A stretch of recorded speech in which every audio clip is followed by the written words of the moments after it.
Hey guys, welcome back to my channel, and this is Urvashi, and today in this video I'm going to talk about the empathize phase in design thinking framework in more detail. In one of my previous video I talk about the design thinking framework and its stages. So today I'm going to talk about only empathize phase and why is it important.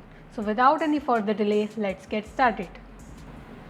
So what is empathy? As the name suggests, empathy describes the ability to put yourself in another person's shoes, to see the world through their eyes in the given situation or context. Now, what is empathetic design?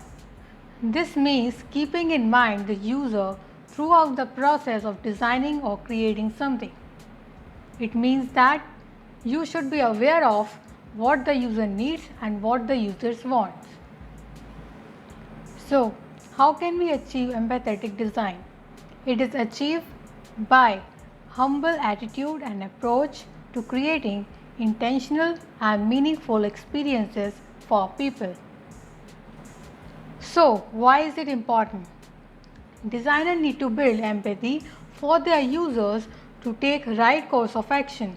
It's important to understand what the new user needs and what the users want, and also how they feel when interacting with certain product or interface.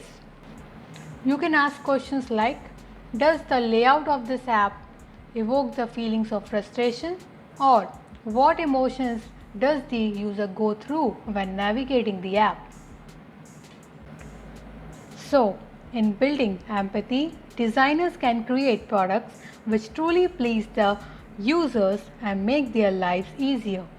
Without this empathy, design process lacks all important user centricity, which often marks as a distinction between product success and failure. So that's all for today. I hope you all guys enjoyed this video and find it helpful, and if you did, then do not forget to subscribe to my channel and hit that like button, and do not forget to follow me on Instagram. Link is in the description. So I will see you all next week. Bye bye.